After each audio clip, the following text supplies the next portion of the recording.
जय श्री राधे। श्री भगवान कहते हैं,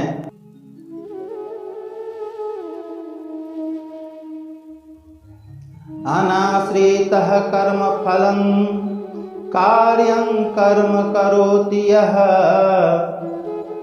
न सन्न्यासी च योगी च न निरग्निरः चाक्रियः। श्री भगवान कहते हैं, जो पुरुष कर्म फल का आश्रय न लेकर करने योग्य कर्म करता है वह सन्यासी तथा योगी है, और केवल अग्नि का त्याग करने वाला सन्यासी नहीं है तथा केवल क्रियाओं का त्याग करने वाला योगी नहीं है। हे अर्जुन, जिसको सन्यास ऐसा कहते हैं उसी को तू योग जान, क्योंकि संकल्पों का त्याग न करने वाला कोई भी पुरुष योगी नहीं होता। योग में आरूढ़ होने की इच्छा वाले मननशील पुरुष के लिए योग की प्राप्ति में निष्काम भाव से कर्म करना हेतु कहा जाता है, और योगारूढ़ हो जाने पर उस योगारूढ़ पुरुष का जो सर्व संकल्पों का अभाव है वही कल्याण में हेतु कहा जाता है। यदा ही नेन्द्रियार्थेषु न कर्मस्वनुसज्जते सर्वसंकल्पः सन्न्यासी योगारूढ़ः सतः दोचयते। उद्धरेदात्महनात्मानं नात्मानमवसादयेत् आत्मैव हयात्मनो बन्धुरात्मैव रिपुरात्मनः। जिस काल में न तो इंद्रियों के भोग में और न कर्मों में ही आसक्त होता है, उस काल में सर्व संकल्पों का त्यागी पुरुष योगारूढ़ कहा जाता है। अपने द्वारा अपना संसार समुद्र से उद्धार करे और अपने को अधोगति में न डाले, क्योंकि यह मनुष्य आप ही तो अपना मित्र है और आप ही अपना शत्रु है। बन्धुरात्मात्मना सतस्यः येनात्मैवात्मना जितः अनात्मनस्तु शत्रुतवेह वर्तेतात्मैव शत्रुवतः। जितात्मनः प्रशान्तस्य परमात्मा समाहितः शीतोषणः सुखदुःखेषु तथा मानापमानयोः। अर्थात जिस जीवात्मा द्वारा मन और इंद्रियों सहित शरीर जीता हुआ है उस जीवात्मा को तो वह आप ही मित्र हैं, और जिसके द्वारा मन तथा इंद्रियों सहित शरीर नहीं जीता गया है उसके लिए वह आप ही शत्रु के सदृश शत्रुता में बरतता है। सर्दी गर्मी और सुख दुख आदि में तथा मान और अपमान में जिसके अंतःकरण की वृत्तियां भली भांति शांत है, ऐसे स्वाधीन आत्मा वाले पुरुष के ज्ञान में सच्चिदानंद धन परमात्मा सम्यक प्रकार से स्थित हैं, अर्थात उसके ज्ञान में परमात्मा के सिवा अन्य कुछ है ही नहीं। ज्ञान विज्ञान तृप्तात्मा कुटस्थो विजितेन्द्रियः युक्तः इतयोचयते योगी समलोष्टासमः कांगचनः। अर्थात जिसका अंतःकरण ज्ञान विज्ञान से तृप्त है, जिसकी स्थिति विकार रहित है, जिसकी इंद्रियां भली भांति जीती हुई है और जिसके लिए मिट्टी पत्थर और स्वर्ण समान है, वह योगी युक्त अर्थात भगवत प्राप्त है, ऐसे कहा जाता है। इसलिए सुहृद मित्र वैरी उदासीन मध्यस्थ द्वैस्य और बंधु गुणों में धर्मात्माओं में और पापियों में भी समान भाव रखने वाला अत्यंत श्रेष्ठ है। योगी है युंगजीतः सतहतः मात्मानं रहसि स्थितः एकाकी है यतः चित्तात्मा निराहसीरः परिग्रहः शुचो देशेह प्रतिष्ठापयः स्थिरः मासः नमात्मनः नातयोची च श्रतं नातिह नीचं चैलाहजीनः कुशोत्तरम् ततैकाग्रं मनः कृत्वा यतः चितेन्द्रियः क्रियः उपहविषयासनेह युङ्गजयाः धोगः मात्मः विशोदधयेः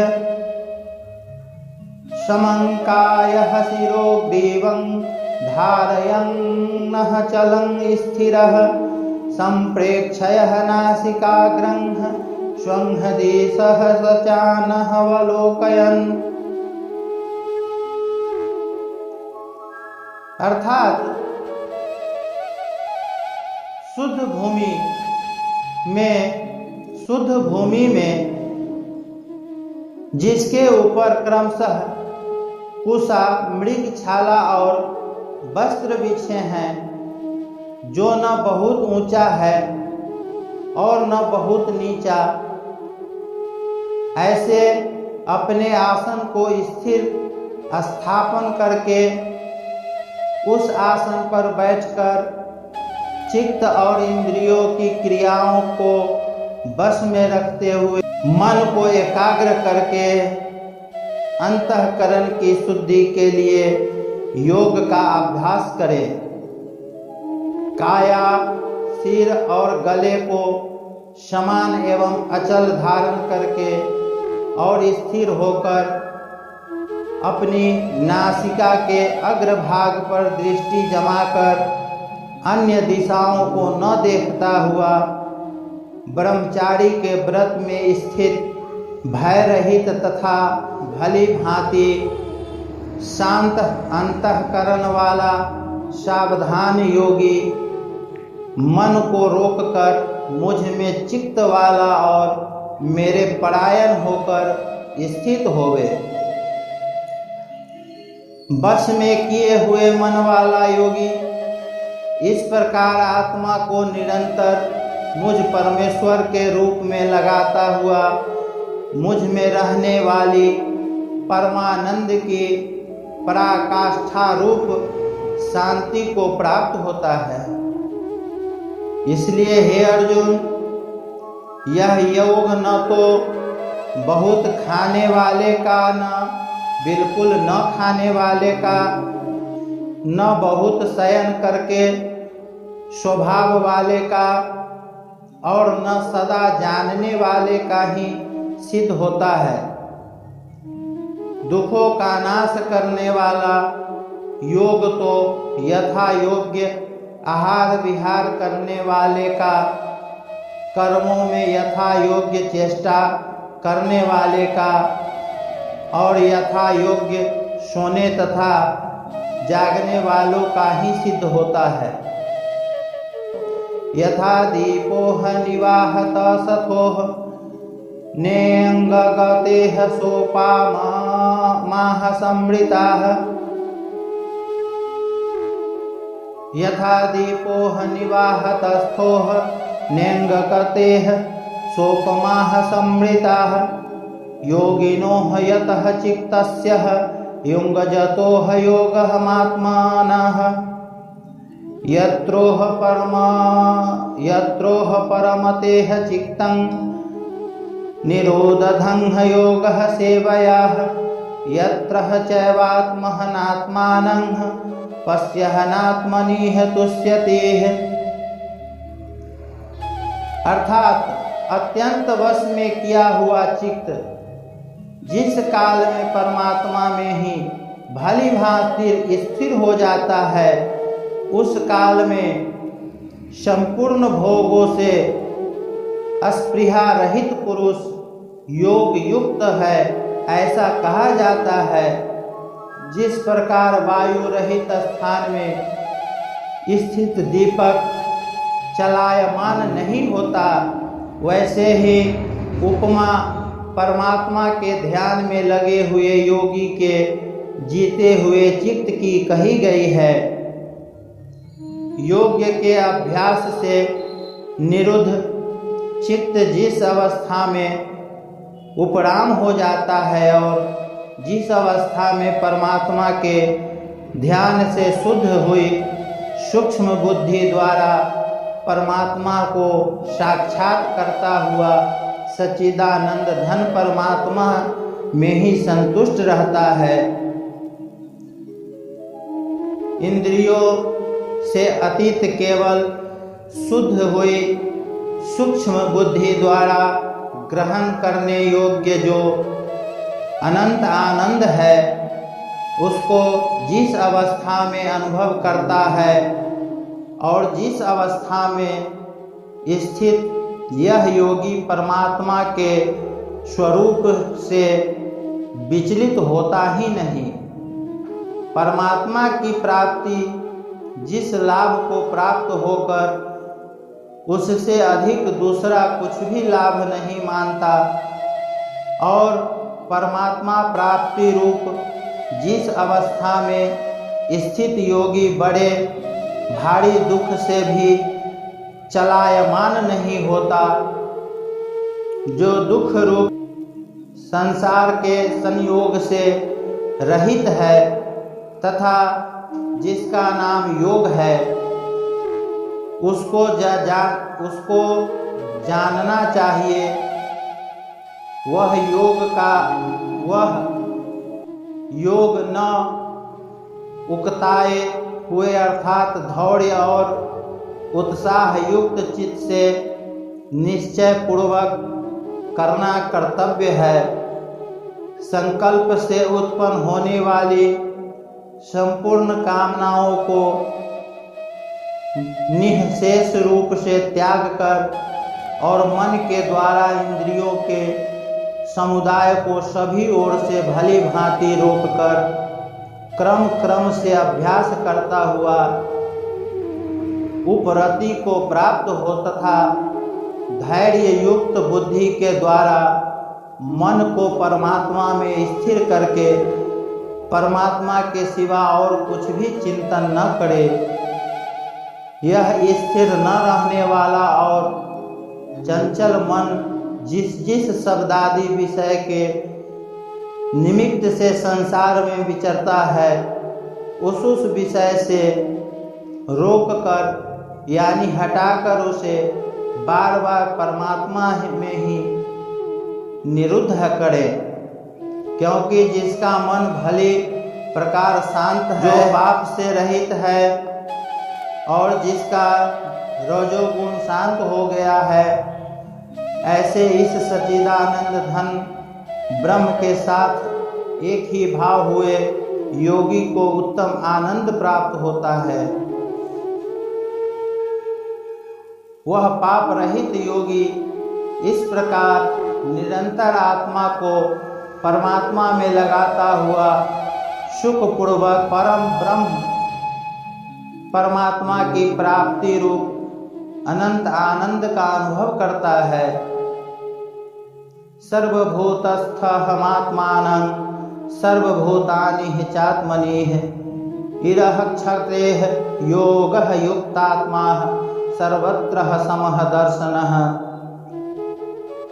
सर्वव्यापी अनंत चेतन में एक ही भाव से स्थिर रूप योग से युक्त आत्मा वाला तथा सब में समभाव से देखने वाला योगी आत्मा को संपूर्ण भूतों में स्थिर और संपूर्ण भूतों को आत्मा में कल्पित देखता है। जो पुरुष संपूर्ण भूतों में सबके आत्मरूप मुझ वासुदेव को ही व्यापक देखता है और संपूर्ण भूतों को मुझ वासुदेव के अंतर्गत देखता है और उसके लिए मैं अदृश्य नहीं होता और वह मेरे लिए अदृश्य नहीं होता। जो पुरुष एक ही भाव में स्थिर होकर संपूर्ण भूतों में आत्म रूप से स्थित मुझ सच्चिदानंद धन वासुदेव को भजता है, वह योगी सब प्रकार से बरतता हुआ भी मुझ में ही बरतता है। इसलिए हे अर्जुन, जो योगी अपनी भांति संपूर्ण भूतों में सम देखता है और सुख अथवा दुख को भी सब में सम देखता है, वह योगी परम श्रेष्ठ माना गया है। जैसे मनुष्य अपने मस्तक, हाथ पैर और गुदादि के साथ ब्राह्मण क्षत्रिय शूद्र और मलेच्छादि को सा बर्ताव करता हुआ भी उसमें आत्मभाव अर्थात अपमान सम्मान होने से सुख और दुख को समान ही देखता है, वैसे ही सब भूतों में देखना अपनी भांति सम देखना है। तो अर्जुन बोले, हे मधुसूदन, जो यह योग आपने समभाव से कहा है, मन में चंचल होने से मैं इसके नित्य स्थिति को नहीं देखता हूँ, क्योंकि हे कृष्ण, यह मन बड़ा चंचल प्रमथन स्वभाव वाला बड़ा दृढ़ और बलवान है, इसलिए उसका वश में करना मैं वायु को रोकने की भांति अत्यंत दुष्कर मानता हूँ। तो श्री भगवान कहते हैं, असंशयं महाबाहो मनोह दुर्निग्रहं चलम अभ्यासेन तुह कौन्तेयः वैराग्येन च गृह्यते। असंयतात्मनः योगो दुष्प्रापः इति मे मतिः वश्यात्मनः तु यतताः शक्यो वापतुमुपायतः। श्री भगवान कहते हैं, हे महाबाहो, निसंदेह मन चंचल और कठिनता से वश में होने वाला है, परंतु हे कुंती पुत्र अर्जुन, यह अभ्यास और वैराग्य से वश में होता है। जिसका मन वश में किया हुआ नहीं है, ऐसे पुरुष द्वारा योग दुष्प्राप्य है और वश में किए हुए मन वाले प्रयत्नशील पुरुष द्वारा साधन से उसका प्राप्त होना सहज है। यह मेरा मत है। जय श्री राधे।